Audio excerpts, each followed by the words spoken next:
Let's fill in this information about these elements here. Rubidium's number 37, which means that it has 37 protons. The atomic number always matches the number of protons.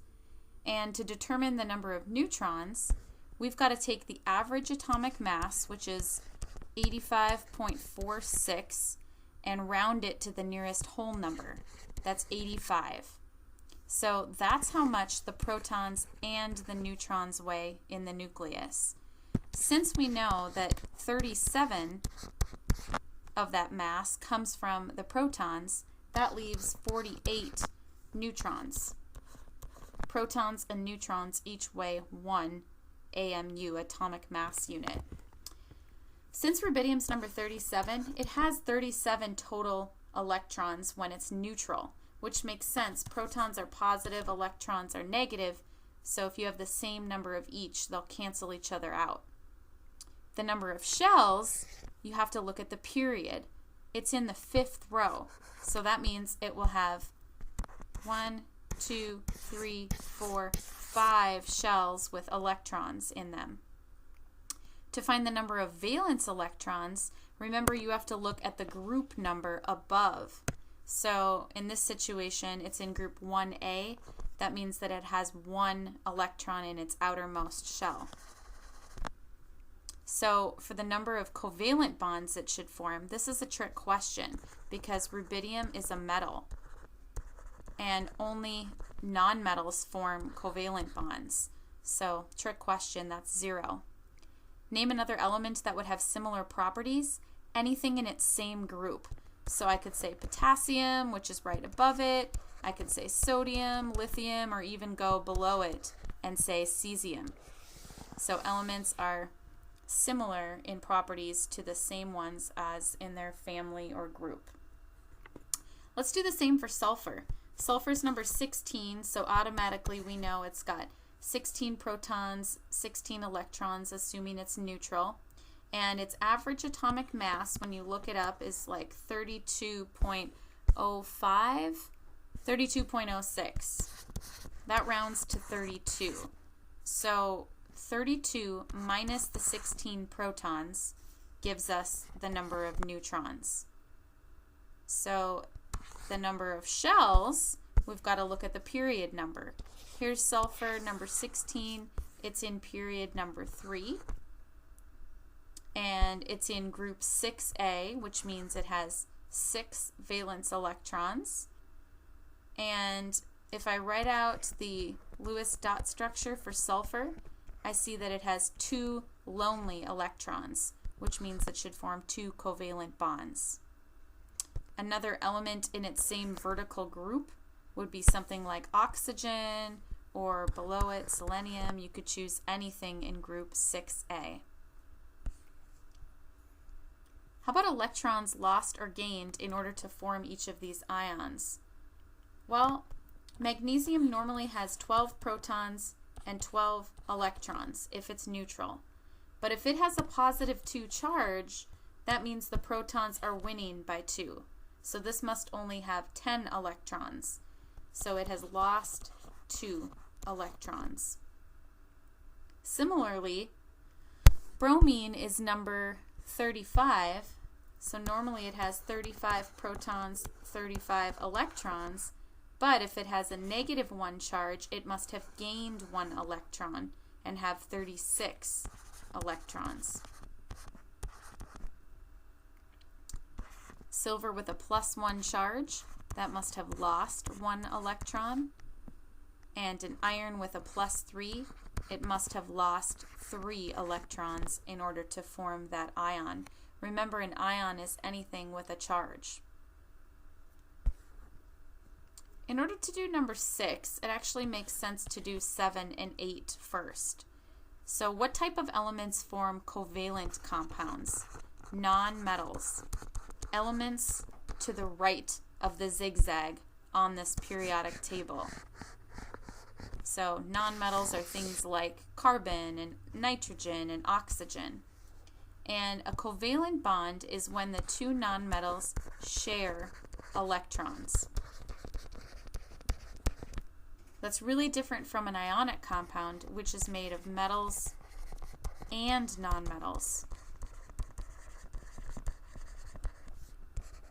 And in an ionic bond, a metal transfers electrons to a nonmetal. When this happens, the metal has a positive charge and the nonmetal now has a negative charge. And so opposites attract, and those atoms are held together by those opposite charges. Opposites attract. So now we can go through and we can identify, based on the elements that we're seeing, if we're seeing a metal, if this is covalent or ionic. So both carbon and oxygen are to the right of the zigzag. So that would be covalent bonding. Sodium is a metal though, so automatically we know that's ionic. Same with magnesium. It's to the left of the zigzag. So that would be ionic. Nitrogen is a nonmetal, so two nitrogens would form a covalent bond. And even though hydrogen is technically to the left of the zigzag, it's definitely a nonmetal. It's an exception as far as where it's located, so that would also be a covalent bond. The polyatomic ions will be provided for you. It's just good practice to get familiar with them again, because it's a little bit confusing. You've got subscripts and superscripts, and then all these different charges. Remember, a polyatomic ion is simply a group of covalently bonded elements that have an overall charge. Let's remember how to write ionic compounds. So it's a good idea to write both of the elements first, and then go to your periodic table and look at what charge each has. So here's magnesium with a +2 charge, and here's oxygen with a -2 charge. So in this situation, the charges cancel out, which means I don't have to do anything. I just rewrite them, put them together. So MgO. But something like sodium, which has a +1, and sulfide, which has a -2, since the charges do not add to 0, we need to crisscross. So the 2 comes down to be with the Na, the 1 would come down here, but you don't really need to write a 1, so it would just be Na2S. Notice we ignored the plus and the minus signs there in order to correctly write that compound. Potassium iodide is an easy one because the charges are just opposites, +1 and -1. Aluminum chloride, however, aluminum's got a +3, chlorine's got a -1, so this crisscrosses to become AlCl3. Now, when you see a Roman numeral like 2, that means +2. So copper has a +2, fluorine has a -1. That means when you crisscross, it will form CuF2. Iron has a +2, nitrogen -3, so this will be Fe3N2 when you crisscross the numbers. We reviewed this a little bit already. What parts of an atom contribute to the mass? The protons and the neutrons. And these are located in the nucleus of an atom. And charge, the protons have a positive charge, and the electrons, which are outside the nucleus, have a negative charge. For the record, the neutrons have no charge. And the particle that identifies an atom is always the number of protons. If you have a differing number of neutrons, we call that an isotope. So, for example, there are lots of different versions of carbon atoms that have different masses. They always have 6 protons, though, because carbon's number 6, but they can have different numbers of neutrons. If something has a different number of electrons, we call that an ion. It's still the same element, it's just got a positive or a negative charge because of the loss or gain of electrons. That should help us fill out this table. Magnesium we've already talked about today is number 12. And if it has a mass number of 24, remember that the mass number is the protons plus the neutrons. So if we know it weighs 24 and 12 are from the protons, we can subtract and figure out, okay, 12 neutrons. Now, this is like the example I was showing before where it has a +2 charge. So if there are 12 protons, and normally it has 12 electrons, but it has a +2 charge, this one must have lost 2 electrons and only have 10. The protons are winning. Let's take a look at another example. This time you're given the protons and neutrons and you need to add them together to get the mass number. And you know what element this is because you look at the protons. Number 15 is phosphorus. This phosphorus has 15 positive protons and 18 negative electrons. So in this situation, the negatives are winning by 3. So this will be P with a -3 charge.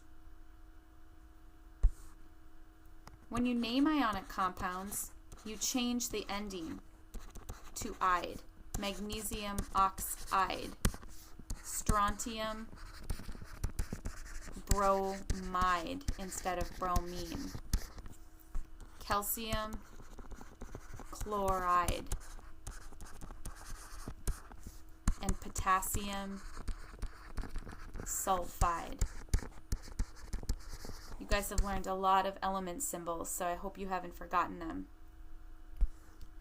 More crisscross, but with polyatomic ions. Remember, you'll be given these, which will be nice. So sodium's got a +1, phosphate a -3, so this becomes Na3PO4. Potassium's a +1, nitrate is a -1, so that's an easy one where they cancel. Same with sodium, canceling out hydroxide, and ammonium canceling out chloride. Not a lot of crisscrossing on those.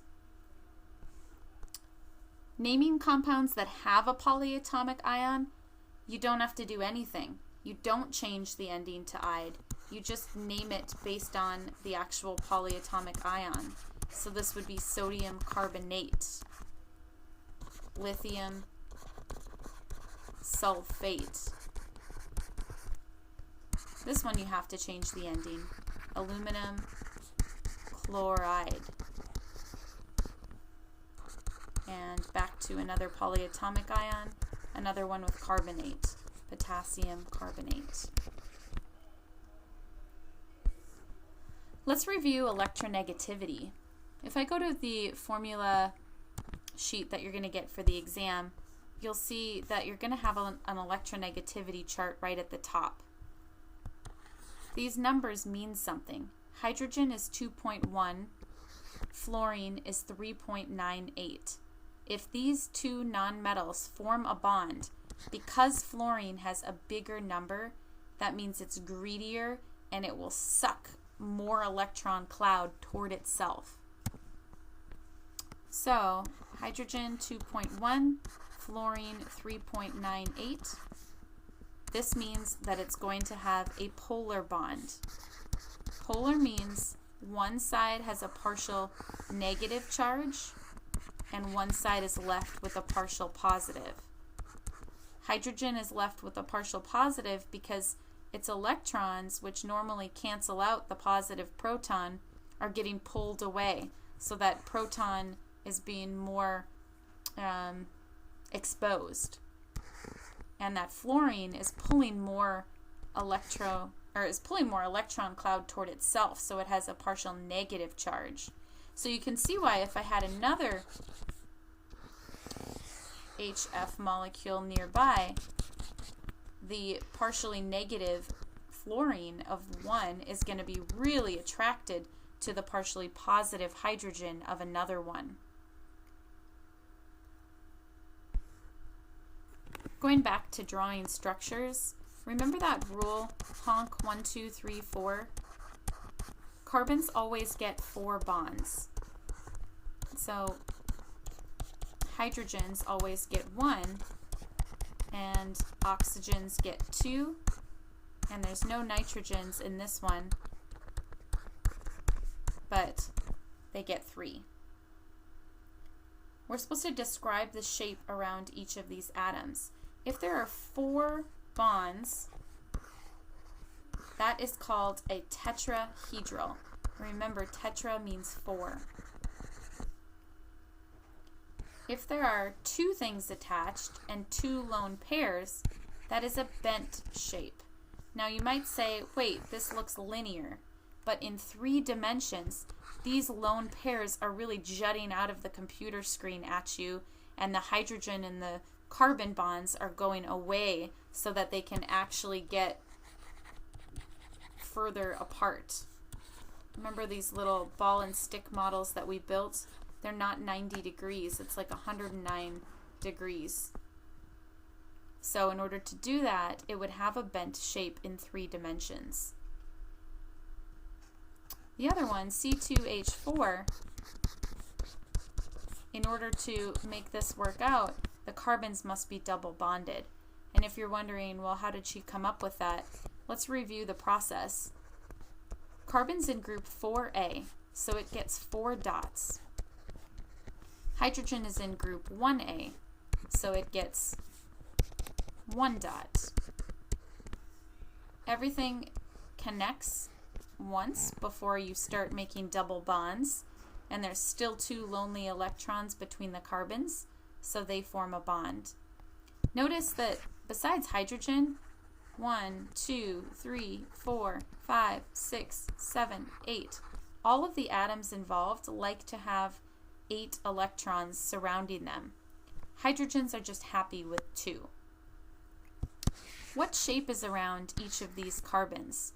There are 3 atoms bonded to each one and no lone pairs. That's called trigonal planar. We'll review some of the other shapes coming up. Now we're also supposed to say, would these molecules be polar or nonpolar? So let's start with this one. Looking at the electronegativity chart, carbon is 2.55 and hydrogen is 2.1. So 2.55 and 2.1, that's only a difference of 0.45. That is less than 0.5. That means that nothing's really winning. Nothing's really pulling more electron cloud toward itself. So if there's no partial charges, it's nonpolar. But over here, this oxygen has an electronegativity of 3.44, and the hydrogen 2.1, and the carbon 2.55. So this oxygen is really going to be pulling, and remember, it's actually in 3 dimensions in a bent shape, so I'm going to draw it more bent. It's really pulling electron cloud toward itself, and it's stealing it from the hydrogen and the carbon, leaving those partially positive. So by definition, this is definitely very polar with those partial charges. Let's look at a couple more. It says draw PF3. Phosphorus is in group 5A, so it gets 5 dots. Fluorine is in group 7A, so it gets 7 dots, 7 valence electrons. And this is going to work out perfectly because boom, boom, boom, I connect the dots. And the shape of this one, it's got 3 atoms bonded, but it has a lone pair pushing them away, repelling them away. So this one is called pyramidal.